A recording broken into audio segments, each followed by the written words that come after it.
Well, thank you all for joining us today. This is one of the great things about our law school is the role that so many members of our school community have played, the role that they've played throughout history to really push forward the cause of justice and equality for all.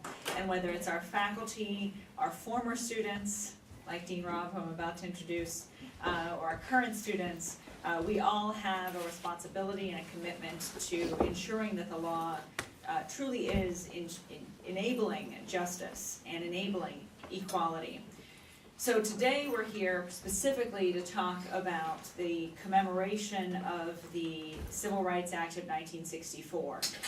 Before the Civil Rights Act of 1964, which you're going to hear more about, there were many, many federal laws, the majority of which, almost all of them, were ineffective at trying to promote equality and do away with the time where Jim Crow laws throughout the South.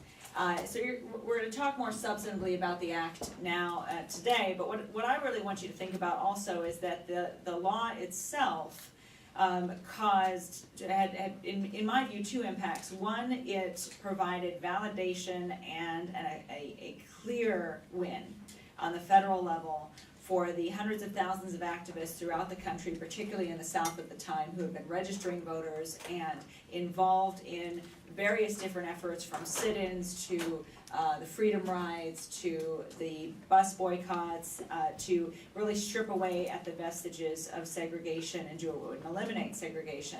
So the Act of '64 was one of the first efforts to actually solidify the dismantling of Jim Crow and segregation throughout the country and in the South in particular, but it also set the stage for some very significant laws that followed, like the Voting Rights Act 1 year later, and like the Fair Housing Act of 1968. So it plays a role historically beyond just the letter of the law, and I think that's a critical component of the impact. And as we evaluate the impact of the law, that it's not just the law it changed, but also the laws that followed as a result of the success of the '64 Act. Before we also begin our program, I want to introduce a living legend who was there in '64, is an alum of our school, and is a critical member of the civil rights community then and now, and that is Dean Robb. Dean Robb, among many things, is a true freedom fighter and has spent his whole life. You can read the book about his life and the ways in which he's used his degree to seek justice for all. But one example is of a woman named Viola Liuzzo, who was killed 50 years ago this March, a Wayne State student who traveled to the South to be a part of the Freedom Summers, and in particular to help register people to vote, and even specifically march from Selma to Montgomery in a march that led not just to the passage of the Voting Rights Act of 1965, but also that resulted in her death. She was killed during her time down there, and Dean Robb represented her family in seeking justice for her family, and that's just one example of the many ways in which he has been a true part of history for us here at Wayne State and nationally. So I want to ask Dean to say a few words before the program gets started. Dean, if you're open to that. What a surprise. I did represent Viola Liuzzo's family suing the FBI 17 years after she was murdered outside of Selma, Alabama. She was a woman from Detroit, a white woman, the only white woman that lost their life in the civil rights struggle. Many, of course, black men and women lost their lives.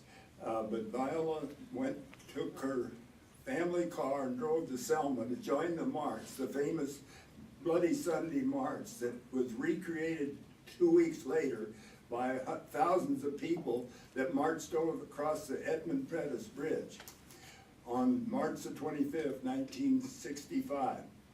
After the march, she was taking people from Selma back to Montgomery to the airport. She was taking a young black man back, and a Ku Klux Klan group spotted her, traced her out into the country outside of Selma, and murdered her, was shot into her car, and she was killed. This young black man, Leroy Moten, survived.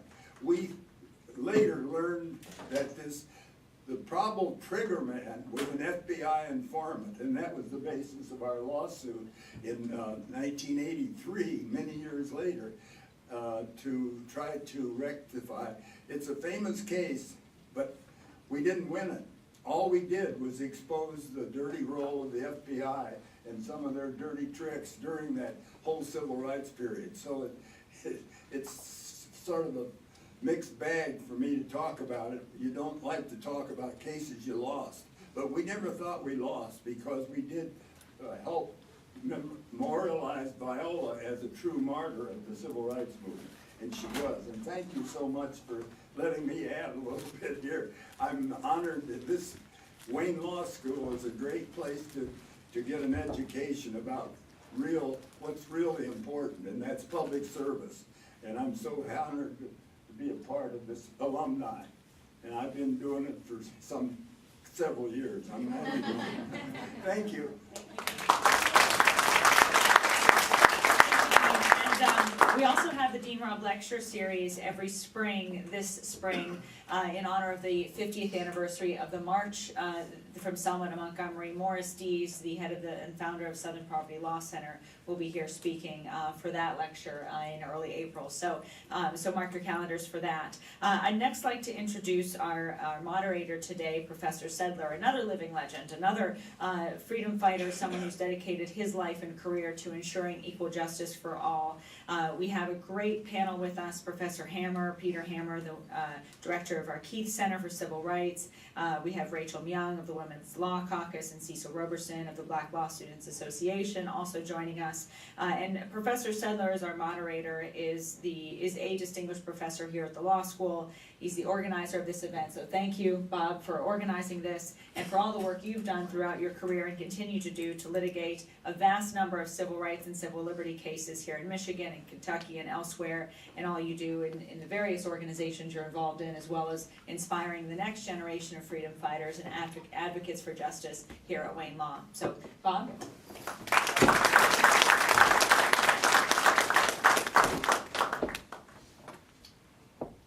I tell my students that one of the advantages of being old is that for what others is history is for me a contemporary event.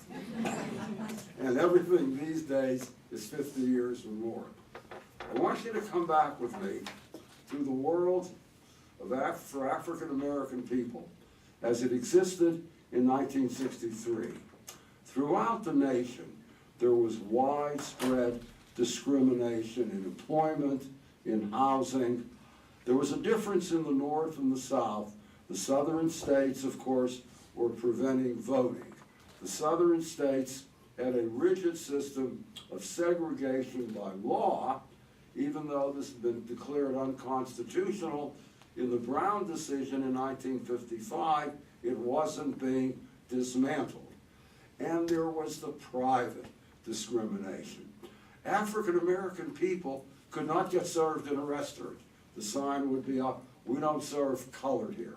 If an African American family was taking a journey from one point to the next in the South, they had to make sure that they would end the day in a city where there was a black-owned hotel where they could get shelter and get food.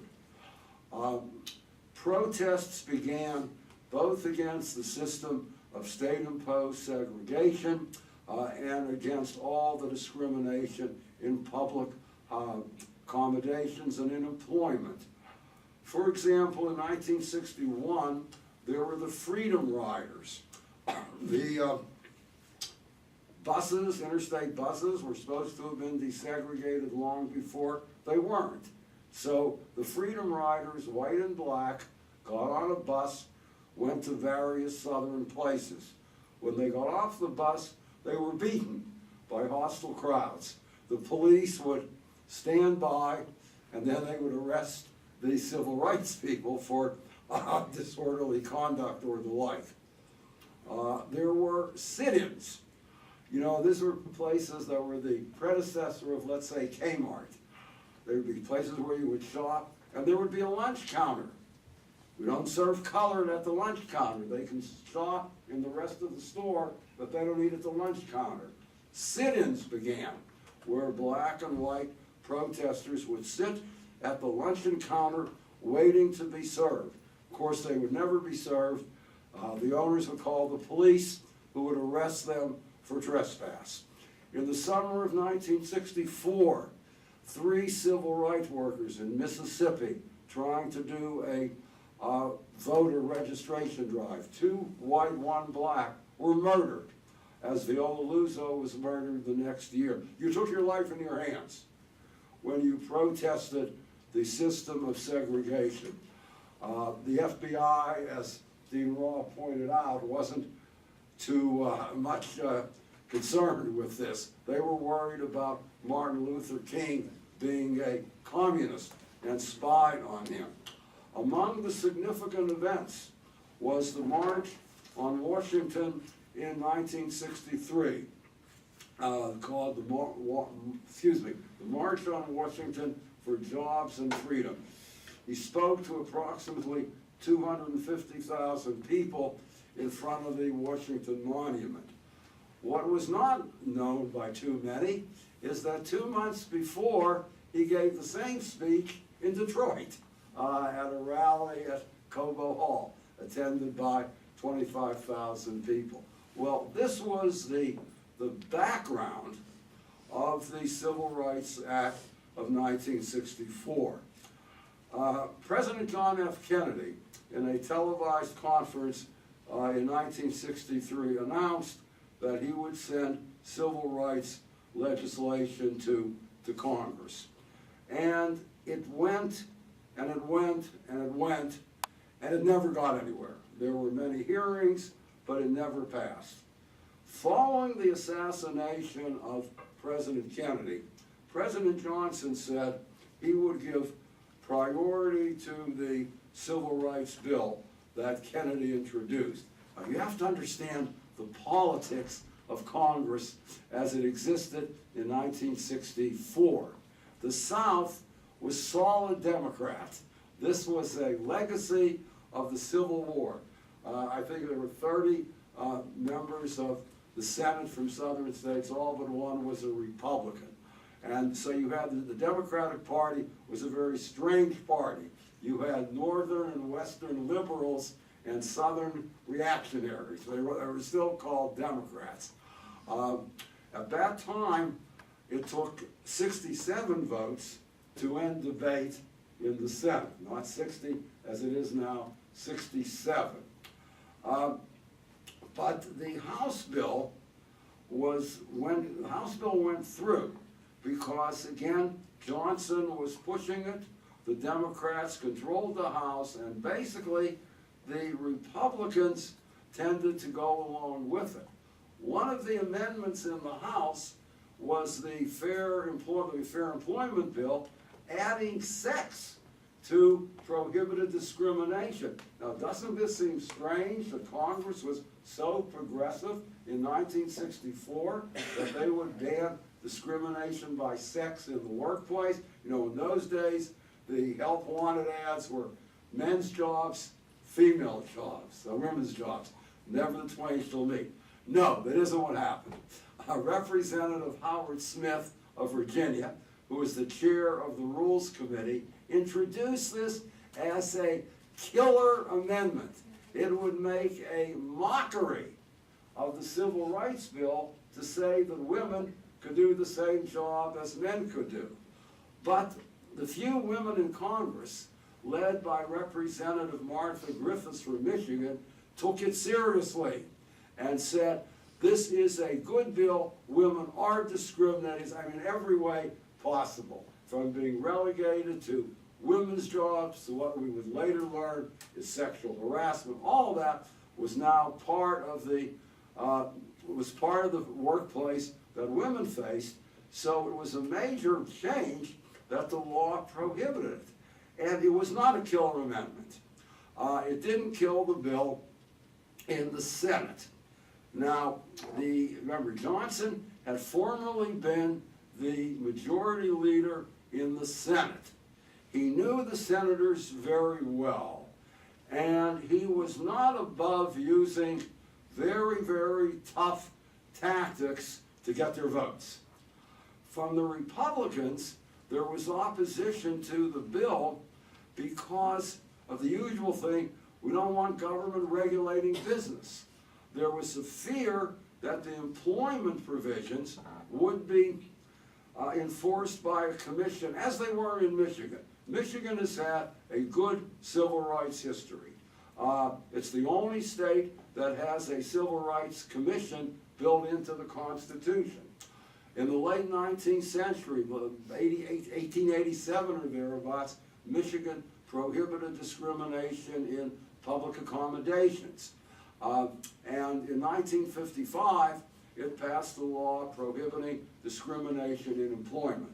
It was administered through what's called FEPC, Fair Employment Practices Commission. It's the same thing today through the Civil Rights Commission. The complaint is filed with the commission. It investigates.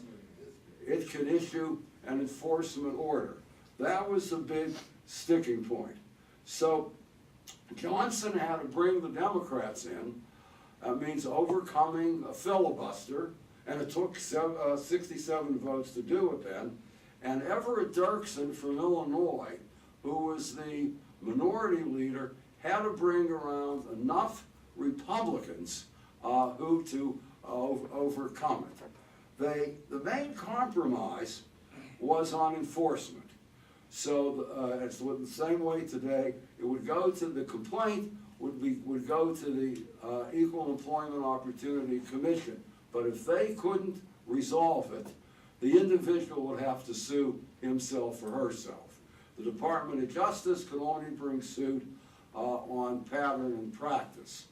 In any event, when they got the compromise, they were able to get closure by a vote of 71 to 29 on June 10th, 1964, and then the Senate adopted a substitute vote of the substitute for the House bill. The new Senate bill went back to the House, which adopted on July 2nd, 1964, and Johnson signed it. It would have been unthinkable in 1964 to include fair housing in a bill like that. That was just too much. It was all they could do to get public accommodations and employment. How did Title VIII, the housing bill, come into it? It was right after the assassination of Martin Luther King on April 4th, 1968, and I remember that night very well. I was in Louisville trying 2 draft cases. I had tried one that day. I had another one to try the next day. I was staying at the home of 2 prominent white civil rights activists. And I remember my wife, who was back in Lexington, I was University of Kentucky at that time, was terrified that with the murder of Martin Luther King, white supremacists might want to try to bomb the Braden's house. And this was the world that we lived in at that time. After the assassination of Martin Luther King, there were demonstrations, there were rioting, and very quickly Title VIII was enacted. Johnson declared April 5th a day of mourning. He addressed Congress on April 8th. The House Rules Committee had killed the Fair Housing Bill before. But in the wake of the assassination of Martin Luther King, one member changed his vote. It came to the House floor. It passed. It passed the House April 10th by a vote of 250 to 171, and it was signed by President, the Senate passed it earlier. It was signed by President Johnson the next day. So this is the history of the Civil Rights Act of 1964. It is not pretty. It is not pretty. It was not as if there was suddenly a movement to try to end discrimination and bring about equality. But that is the history. We have Title VII, and it is the 50th anniversary. We now fast forward to the present, and Cecil Roberson is going to talk about this. from the standpoint of, I've asked them to talk about the race part, and then Rachel is going to talk from the gender equality. Lisa, will you take over?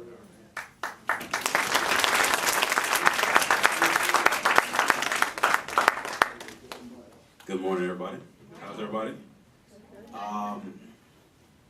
For those that don't know me, I'm Cecil Roberson.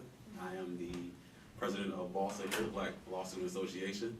And I was presented with this task of talking about equality today, which is kind of tough in an aspect because everybody will have their own idea of equality, in my opinion. So my opinion of equality may be different than lesbian, gay, bisexual, transgender community, or with the woman community, or Middle Eastern community. Everybody will have a different idea of what equality is today. So if you bear with me, I'll talk about what I experienced as an African American growing up in the city of Detroit, and I'll kind of give you my standpoint of it. Now, I'm the type of person that's like, if you really want to understand where we are today, you have to go back into the past and see where it all began. So if you look at virologists, when they're trying to figure out a disease, a virus, they start from the beginning. Where did it start? And so here's my opinion of where it started. I'll talk about this, or I'll reread a speech that was given in 1712. I have a foolproof method for controlling your black slaves. I guarantee every one of you that if installed correctly, it will control the slaves for at least 300 years. So 300 years, a couple years ago. My method is simple. Any member of your family or your overseer can use it. I have outlined a number of differences among the slaves, and I take these differences and make them bigger. I use fear, distrust, and envy for control purposes. These methods have worked on my modest plantation in the West Indies, and it will work throughout the South. Take this simple little list of differences and think about them. On top of my list is age, but it's there only because it starts with an A. The second is color or shade. There is intelligence, size, sex, sizes of plantations, status on plantations, attitude of owners, whether the slaves live in the valley, on a hill, east, west, north, or south, have fine hair, coarse hair, or is tall or short.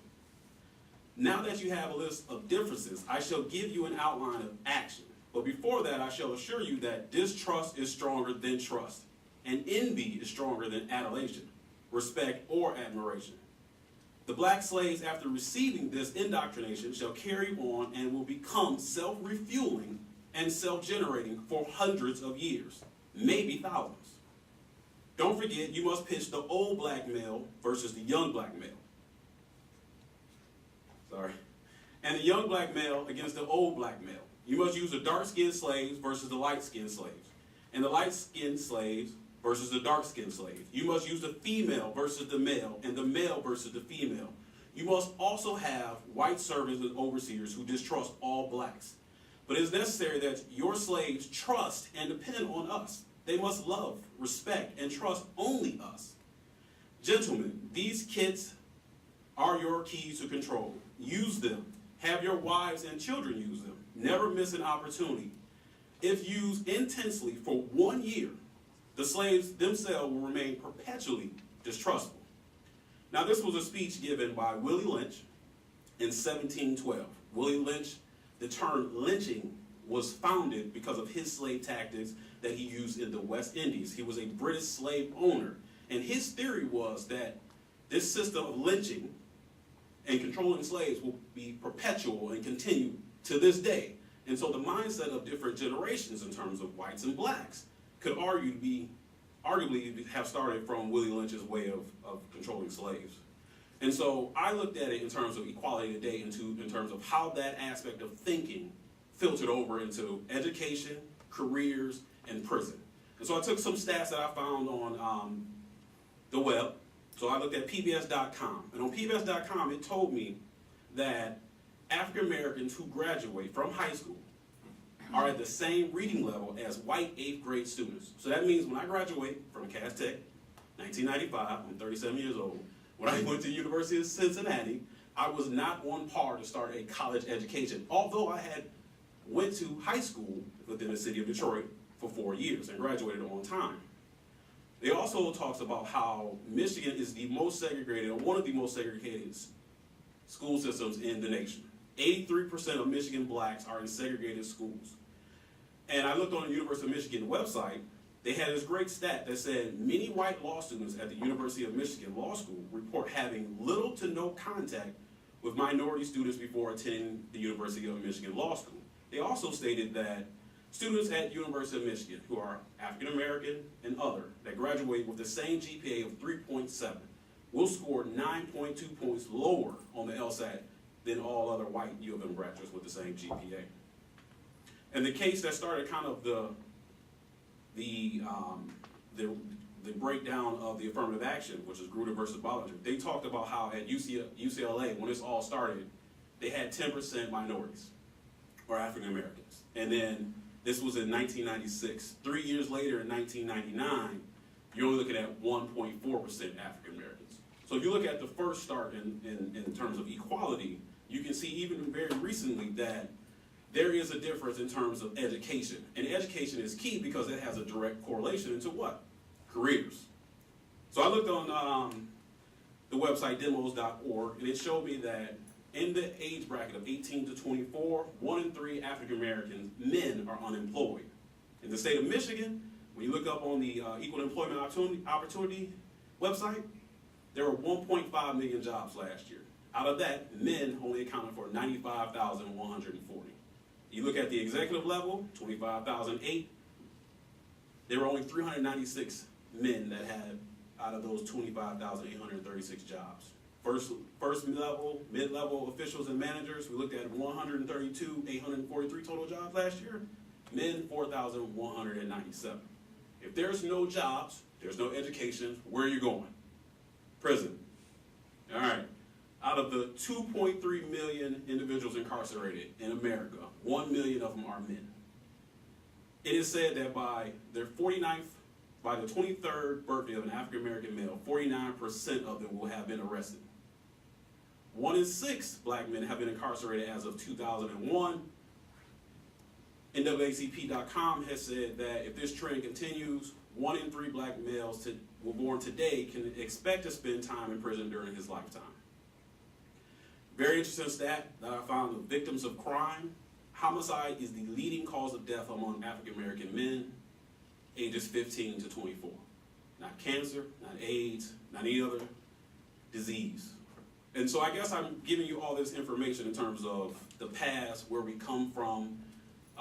Old thoughts, whether conscious or unconscious, are not just eliminated because of the 1965 era. Some will argue, including myself, that slavery didn't end until 1965. Because of that, we still have a long ways to go. That being said, I am very hopeful because I look around the crowd today, I see a lot of my friends today of many different races and nationalities. I can see how Detroit has changed since I grew up in Detroit, in Cass Tech, and the other different grade schools when I was young. The world is changing around us. We are the future. We can keep changing. I'll leave you with this email from Justice Greenberg, who I like to call Notorious RBG, as she has given me that nickname. She said, bias, both unconscious and conscious, reflecting traditional and unexamined habits of thought, keeps up barriers that must come down if equal opportunity and non-discrimination are ever generally to become this country's law and practice. The world is changing. We have a black president. There are a lot of great things that have occurred since the Civil Rights Act, but we have a lot more to do.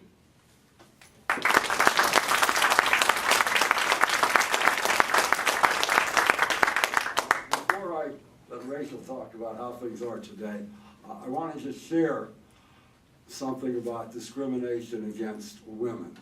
If you wanted to be a flight attendant before the Civil Rights Act, you had to be a woman, you had to be under 25, you had to be unmarried, and you had to meet certain height and weight requirements. So you looked like a very glamorous young woman. And around 1967, Delta was running an ad showing a stewardess with the note, "Fly me." Those were the first cases under Title VII. I litigated 2 cases in the around 1970. One was a paper mill in Hartford City, Indiana, run by 3M. They used to have men jobs and female and women's jobs. After Title VII, they changed it to A jobs and B jobs.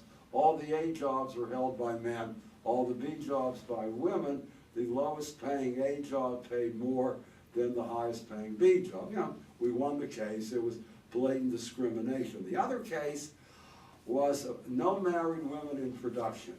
During World War II, while the men were off fighting, all of these plants employed women. When World War II came to an end, they had to get rid of the women to make jobs for the returning servicemen. So this company had a rule: if you were unmarried, yes, you could work. But as soon as you were married, you lost your job. Well, these women lost their jobs in 1953. In 1965, they sought to be reinstated. It took a while, but it was probably around 1974, but eventually we won the case. Those were this is the examples of the kind of discrimination women faced, and Title VII has changed that. Just how much? Well, let Rachel tell us.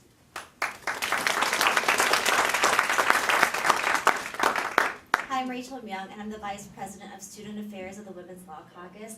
Thank you so much to Dean Benson and Professor Sedler and Hammer for inviting the Women's Law Caucus to speak today.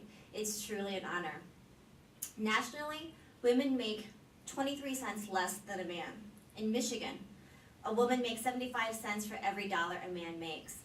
An African American woman makes 66 cents, while a Latina only makes 55 cents for every dollar a white non-Hispanic man makes. That means nationally, women who work full-time year-round will typically lose more than $440,000 over their lifetimes due to the wage gap.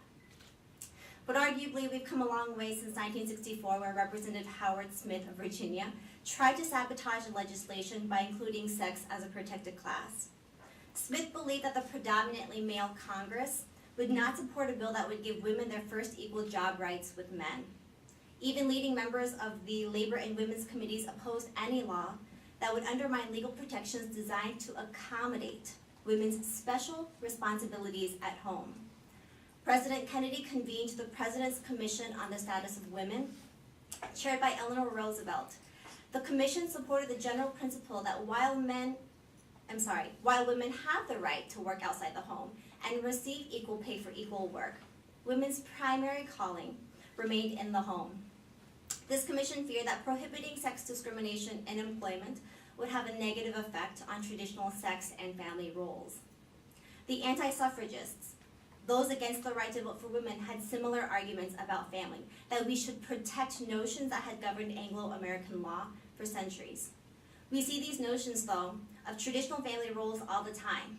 Even now, powerful women are often asked in high-profile interviews how they manage success in family. Yet equally powerful men are rarely questioned about their career ambitions. And I'm sure I'm not alone that coming from a traditional patriarchal family, I was urged to pick a woman or family-friendly occupation. I couldn't find one, so I came to law school. Thankfully, there were those who believed that women had waited long enough for equality. As Professor Sedler already mentioned, Michigan Representative Martha Griffiths. She urged her male colleagues, a vote against Smith's amendment is a vote against your wife, your daughter, or your sister. Martha Griffiths noted that employers were likely to refuse to hire women to drive Holloway trucks on the ground, that women were physically incapable of the work. Yet women were employed as school bus drivers. Women also drove streetcars during the Second World War. Griffiths was able to show that it was not the size of the truck that determined which jobs women were permitted to do, but the size of the paycheck and the cultural connotations of the job. Employers were reserving high-paying jobs for male drivers and funneled women into low-paying jobs that involved women.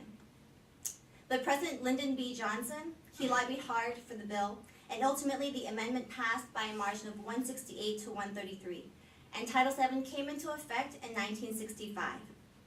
Title VII had a profound impact. In its first year, a third of all EEOC claims were about Title VII, And we have some civil rights champions right here. As Professor Sedler mentioned, he litigated 2 early Title VII cases and was able to champion for women who were employed by companies who blatantly discriminated against women with A and B jobs, or with the electric company that refused to hire women after they were married or keep them employed after they were married. There are other cases where women who had preschool-aged children were precluded from keeping their jobs.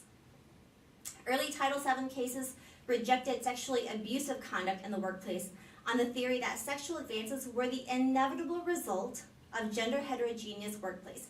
That is, men could not help themselves but to sexually advance upon their female colleagues. Today, there are 2 types of sexual harassment recognized under the Act: quid pro quo harassment, in which an employment benefit is conditioned on sexual favors, and the amorphous, hostile work environment harassment. Courts have broadly defined hostile environment sexual harassment as unwelcome conduct or statements based on sex that have the purpose or effect of unreasonably interfering with an individual's work performance. But what does that mean? As lawyers and prospective lawyers, we have all heard the term old boys network. We're also aware that while men and women equally share seats in law schools across the countries, men dominate within the law firm setting. True, there may be many reasons to explain why women are not advancing in the workplace, but it can't be simply because I have a uterus, or can it? If I could humor you, there are 2 defenses to this act. One, you can be an equal opportunity harasser. That Title VII does not prohibit all forms of workplace harassment, only harassment based on the characteristics protected under Title VII, such as race, national origin, or sex. Or 2, bona fide occupational quality, where a certain quality precluding women is reasonably necessary for a business's operations. Maybe we'll have to brainstorm about some characteristics that make me necessary to not be a part of a business's operations. Title VII has certainly come a long way and sufficiently addresses deliberate discrimination. But does the Act really address a subtle, often unconscious form of bias that Title VII was also intended to remedy?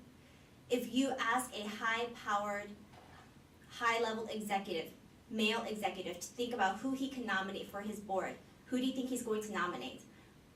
It might not be deliberate discrimination, but he probably will be nominating a buddy that he had lunch with, or someone he went on a golf outing with, or another good friend that chairs another committee across town. Just as Representative Griffith urged her male colleagues when considering this act, women's issues are not confined to women. A vote against these issues is a vote against your mother, your daughter, and your sister. These are everyone's issues. Thank you.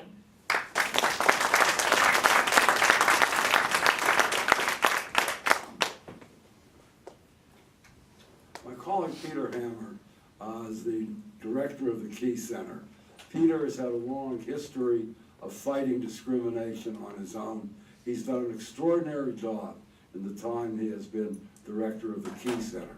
And I asked him on this program to give an overview of discrimination as it has existed, as it existed today. As you know, I've been involved in it for over 50 years. We go from race to gender to sexual orientation, and it all has the same thing in common.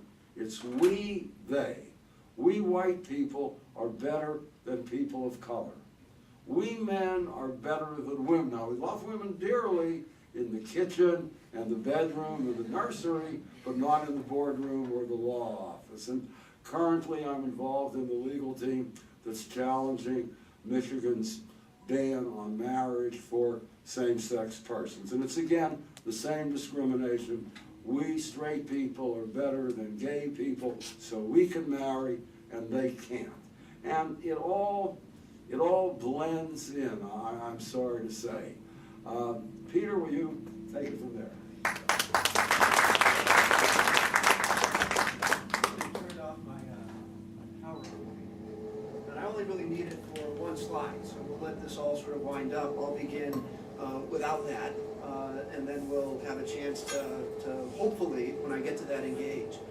First, I want to thank you for coming out. I want to thank Bob for organizing this. I want to thank Dean Robb for being here and really showing his inspiration. What he didn't tell you at a time when it really was a matter of life and death to go down to the South, Dean Robb was down in the South. He was down there for Freedom Summer. He was down there organizing people. He was down there registering for people to vote. So Dean and many others, including Professor Sedler, have put their lives on the line when that was called for.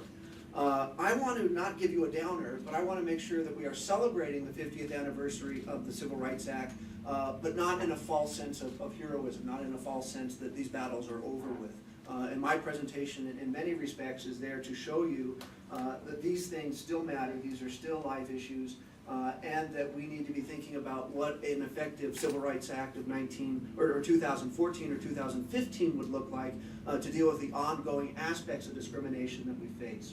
So I'll develop a framework to think about it, and it very much is building off things that Cecil was anticipating, and Rachel and Bob as well, that you can't think about discrimination as a matter of law, right, only, and you can't think about discrimination as a matter of belief only. Right? So you have to start thinking about a dialogue, a dynamic between belief systems and what I call institutional matrix or institutional settings.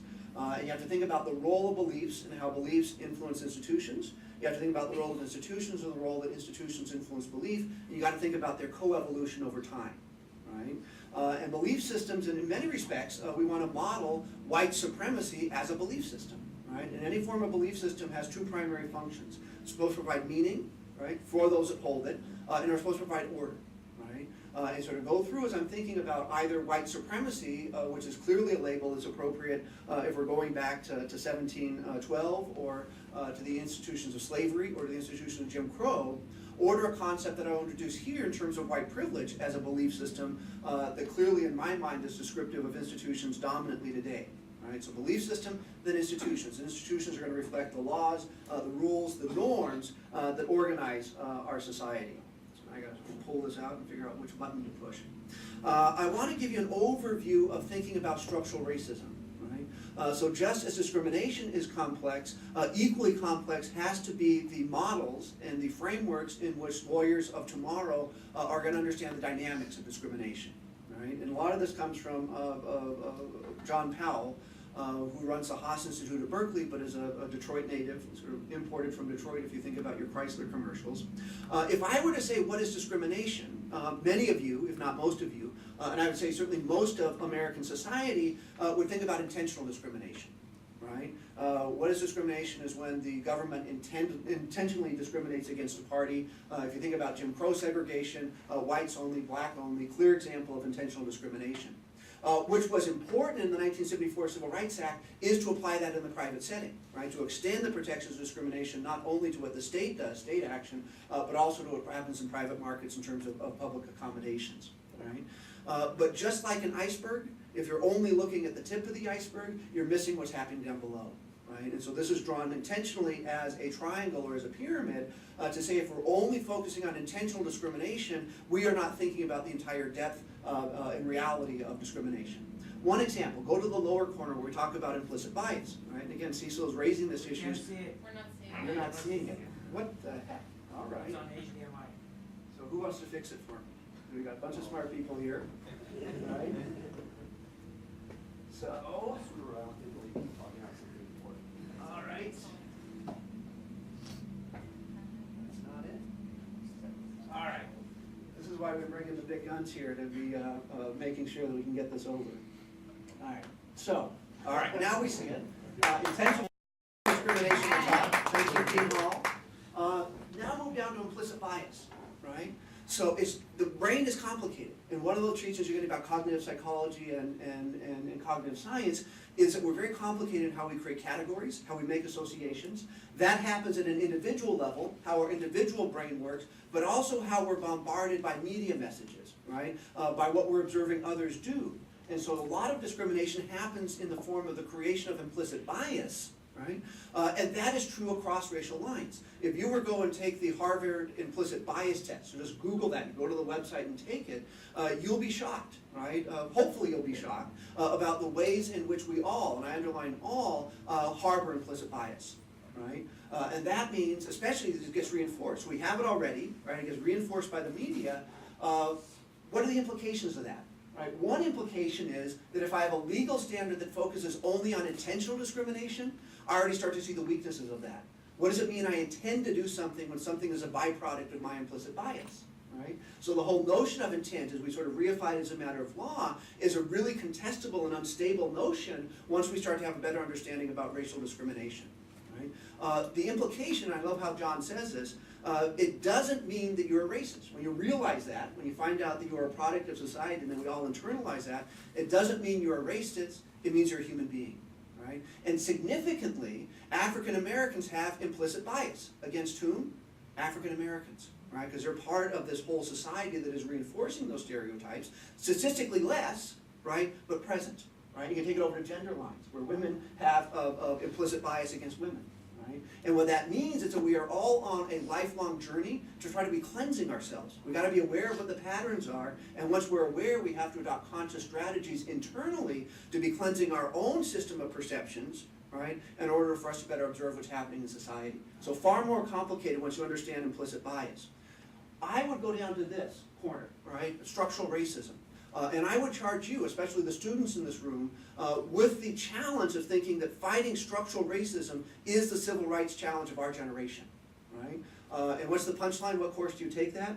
There is none, right? The way that our constitutional law has evolved, in many ways devolved, since the 1970s, has made the legal tools that are available to deal with structural racism far more difficult to try to address. Right? Well, nobody intended that, it just happened, right? These are social dynamic, these are social forces, we don't have the tools, right? Is that an acceptable conclusion that we stop there? No, right? Go back to thinking about 100 years ago when people were trying to challenge Plessy v. Ferguson, which was the law of the land, and they needed to adopt new legal tools, legal strategies, right? So as you walk away today celebrating the 50th anniversary of the Civil Rights Act, good tools about intentional discrimination. There's more, Bob, so we're not going to let you up yet. But I know there's time constraints. I want to start deepening our understanding of structural racism. All right? One notion is social reproduction. All right? And I think everybody can go through the quick exercise of seeing how the belief system of slavery, right, is the same as the belief system of Jim Crow. Right? And what I had to do is have a social reproduction of an institutional structure that would support that belief system.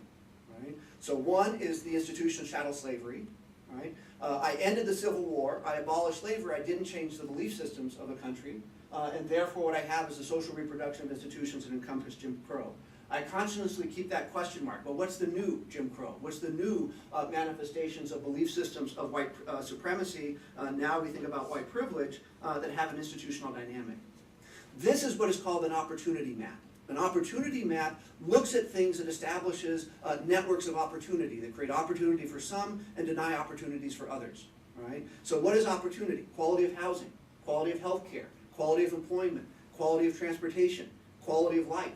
Right? You can measure those. You can reduce that to an index, and then you can map it. Right? So if you're imagining now, this is the 7-county area of SEMCOG of Southeast Michigan, if you imagine high opportunity as dark colors, right? Low areas of opportunity as light colors, and you map that, this is the product that you get.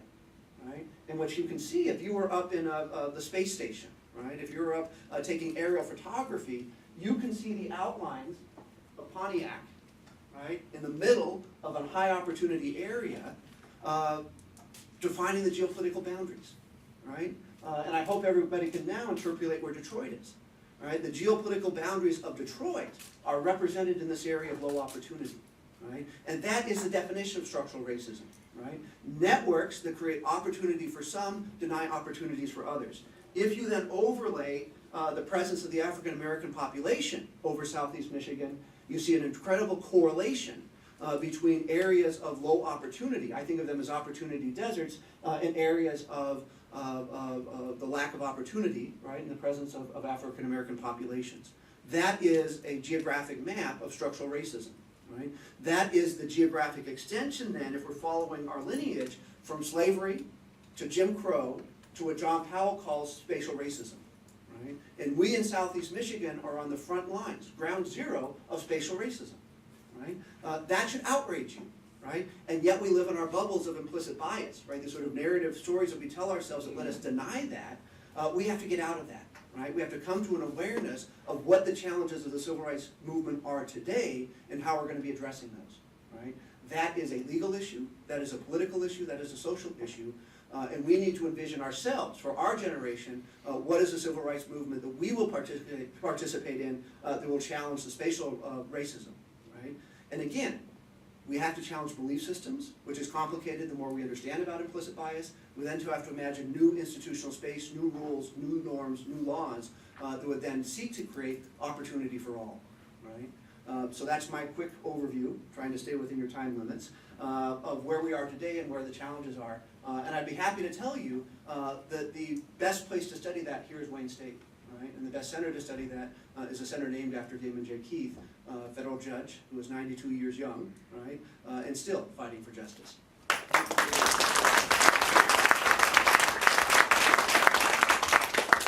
We have a limited amount of time, and this hand is up, so go ahead. Hello, my name is Robin Westman. I teach Introduction to Urban Studies here on campus, and I'm so happy for this discussion today because I can easily see how I can maybe incorporate some of the discussion of spatial racism into an introductory urban studies class to at least give the tip of the iceberg, to give students something to start thinking about from a sociological perspective. So I thank you for that. I know that you guys are in here as law students, but how many of you guys actually know who organized the March on Washington? Who was the behind-the-scenes project manager for the March on Washington? So that kind of disappoints me because Bernard Ruskin was an African-American gay male who organized the most significant march in civil rights history and who got very little credit for it because of his sexual orientation. And I think the fact that Peter just got up and acknowledged some things to us a couple of weeks ago makes me heart-sickened that the people who were so instrumental in such a significant change in our culture are not known. And I just had to say that. And I thank you for that opportunity, for that few minutes. Thank you. A few more minutes. Does someone have a question or a comment? Or were you all transfixed, especially by Peter's? Okay. I'm going to throw something out there. So, this idea of spatial racism, I completely agree with it. The issue is that the institutions we have in place are largely transferring land. I mean, you talk about this all the time, but maybe there's somebody else in here who can think about this. But there's people who are ceding land and loans and employment opportunities are largely taking them from people of color and giving them to white people. What is happening? I mean, what is the response to that? What can we do?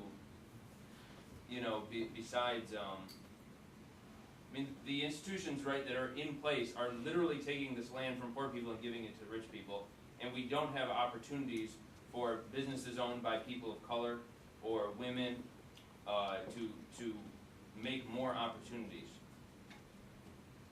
And I would say two quick things. One is that if you look what's happening on the 7.2 miles of downtown, midtown, and New Center, what you're actually seeing is a recreation of the pattern, right? Where exactly as you're anticipating, the external power structure that had previously abandoned Detroit is trying to recreate the same set of institutional matrix and power structure with a barrier around it that doesn't extend to the entire city. Right? And one of the smart things is once you see patterns, you can predict. Right? So if you're sensitive to the pattern, if you see the cycles, and are already aware of the similarities between slavery and Jim Crow and the spatial racism, you already have the tools to be thinking differently and better about what's taking place around you and to see the ways in which the gentrification of the entire greater downtown area is really a reproduction of spatial racism on a minor scale inside as an island of Detroit. So that's one thing. The second thing is to ask yourselves, and if you go back to the civil rights legislation after the Civil War, a lot of that was focusing on guaranteeing people the right to contract, right? Because contract is essential to be an economic citizen.